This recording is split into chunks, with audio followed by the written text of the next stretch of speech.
Você deita a cabeça no travesseiro, o corpo pede descanso, mas a mente abre uma reunião de emergência. Uma aba sobre o trabalho, outra sobre relacionamento, outra sobre aquela conversa que você sabe que precisa ter. Você calcula cenários, tenta adivinhar o futuro antes de mover um dedo, e quando o dia nasce, nada mudou. Você acorda no mesmo lugar, na sala de espera da própria vida. Talvez já tenham te chamado de indeciso, talvez digam que você pensa demais, mas esses rótulos não chegam ao centro. O problema não é que você não sabe escolher, o problema é que você quer uma escolha sem perda. Você não está procurando apenas clareza, você está procurando uma decisão que não doa, uma porta que abra sem fechar nenhuma outra, um caminho que entregue futuro sem renúncia, e isso não existe. Se você continuar assim, o preço não será só cansaço mental, será olhar para trás e perceber que você não viveu, você apenas ensaiou. Hoje nós vamos desmontar a armadilha de ficar parado, vamos entender o que existe por trás do medo de decidir e eu vou te mostrar como sair dessa paralisia, porque não decidir também decide e quase nunca é ao seu favor. Existe uma contradição que talvez você conheça bem. Você não está feliz onde está, mas também não consegue sair. Você reclama da rotina, mas quando surge uma mudança você congela. Você diz que quer algo novo, mas quando precisa escolher, não consegue sair do lugar. Talvez seja um trabalho que já não te anima mais. Talvez seja uma relação que virou convivência sem presença. Talvez seja uma fase que terminou, mas você continua morando nela por medo de descobrir quem será depois. E aí vem aquela frase aparentemente madura: eu só preciso pensar mais um pouco. Só que esse pouco nunca termina. Você pensa, pesquisa, compara, pede opinião, volta ao começo, porque o medo de decidir tem uma crueldade discreta. Ele não parece medo, parece responsabilidade, parece prudência, sabedoria. Mas por baixo existe uma pergunta que quase nunca é dita: e se eu escolher e depois me odiar por isso? E a decisão continua ali, te olhando em silêncio. Pense na sua vida profissional. Você recebe uma proposta, o salário é melhor, o desafio é maior, existe uma chance real de crescimento, mas em vez de entusiasmo você sente ameaça. Você conversa com alguém, depois com outra pessoa, depois assiste vídeos, pesquisa relatos de acerto e arrependimento. No fundo você não quer informação, você quer um contrato assinado pela vida dizendo que nada vai dar errado. Como esse contrato não chega, você chama paralisação de cautela e fica. Nos relacionamentos, algo acontece parecido. Você sabe que certas conversas já passaram do prazo, mas pensa: e se eu estiver exagerando? E se eu nunca encontrar algo melhor? E se o problema for comigo? Você então se acomoda no desconforto conhecido, porque o conhecido, mesmo quando machuca, parece menos assustador que o alívio sem forma. Isso aparece até nas pequenas coisas. Você demora para responder uma mensagem simples, adia uma reunião, não manda o currículo, não encerra um ciclo, deixa e-mails acumulando como decisões empilhadas numa mesa escura.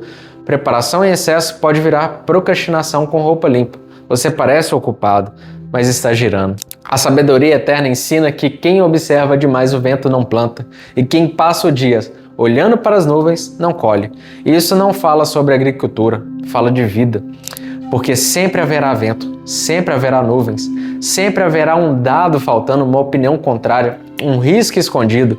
O problema não é falta de informação, é recusa em aceitar o luto que toda decisão carrega. Toda escolha corta alguma coisa. Escolher um caminho é abandonar outros. Escolher uma conversa é abandonar a fantasia de que o silêncio resolveria tudo. Escolher uma pessoa é abandonar outras possibilidades. Escolher crescer é abandonar a versão que sobrevivia diminuída. E isso dói, porque muita gente não foge da decisão, foge do enterro das opções que não vai viver. E essa é a verdade. Você não está paralisado porque tem muitas escolhas. Você está paralisado porque quer escolher sem morrer para nenhuma delas.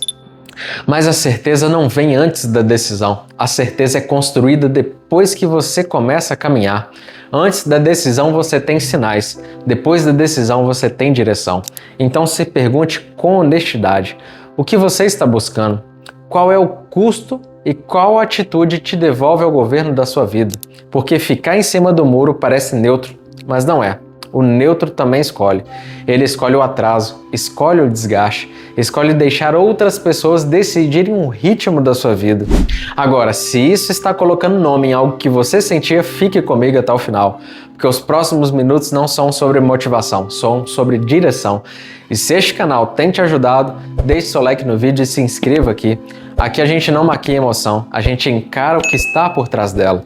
Antes dos passos, preciso desmontar uma frase bonita. Siga o seu coração. Isso pode soar profundo, mas em certos momentos o seu coração está assustado, ferido, carente, cansado e tentando evitar dor. Então ele não precisa ser ignorado, mas também não pode ser o único no comando. Quando você está paralisado, pedir mais conselho nem sempre ajuda. Pesquisar mais nem sempre ajuda. Esperar a paz total quase nunca ajuda. Por isso, escolha a perda. Pare de perguntar apenas o que eu ganho se escolher isso. A pergunta mais madura é: o que eu aceito perder se escolher isso? Se você aceitar uma proposta, pode perder conforto. Se recusar, pode perder crescimento. Se tiver a conversa, pode perder a imagem de pessoa fácil. Se não tiver, pode perder o respeito por si mesmo. Olhe para a perda sem fugir, porque a sua paralisia se alimenta da ideia de que existe opção sem imposto. Não existe. Toda escolha cobra pedágio. A diferença é que algumas perdas compram o futuro, enquanto outras preservam uma prisão bem decorada. Quando você escolhe qual dor aceita carregar, a decisão vira responsabilidade. E responsabilidade pesa, mas também te devolve o chão. Feche a pesquisa. Existe uma hora em que buscar informação deixa de ser cuidado e vira fuga. Você abre mais um vídeo, mais uma opinião, mais uma comparação, mais uma conversa, mas nada clareia. Porque o problema já não é a ausência de dados, é medo de assumir autoria. Então coloque uma fronteira. Para decisões pequenas e irreversíveis, 24 horas. Para decisões maiores, poucos dias definidos. Depois disso, acabou a coleta. Não porque você sabe tudo, mas porque já sabe o bastante para dar o próximo passo. O mundo adulto não entrega mapa completo, entrega pedaços, e quem amadurece aprende a caminhar com luz suficiente para o próximo metro, não para a estrada inteira. Quando o prazo termina, feche as abas, reduza as vozes, pare de terceirizar a sua consciência. E por fim, mexa uma peça. Você não precisa resolver a vida inteira hoje, mas precisa mexer uma peça real, não uma intenção. Não uma promessa mental, uma ação que exista fora da sua cabeça. Enviar a mensagem, marcar a conversa, recusar o convite, aceitar a reunião, separar o documento, abrir a primeira página. Quando você mexe uma peça, o medo perde o ambiente perfeito dele, porque o medo cresce no imaginário. Ele cria sem cenário, sem tragédias, sem finais possíveis, mas a ação concreta coloca a vida no presente, e no presente você precisa lidar com o próximo movimento. Talvez a mão trema, talvez venha dúvidas depois. Isso não significa que você errou, significa que você saiu da anestesia. A confiança nem sempre chega como sentimento, às vezes ela chega como evidência. Você age, sobrevive, ajusta e aprende.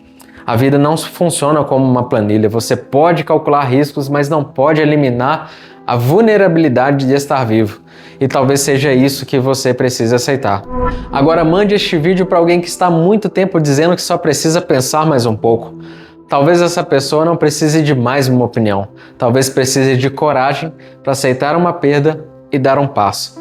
Escolha a perda, feche a pesquisa, mexa uma peça. Porque quem espera uma escolha sem dor acaba entregando a própria vida para o medo de decidir.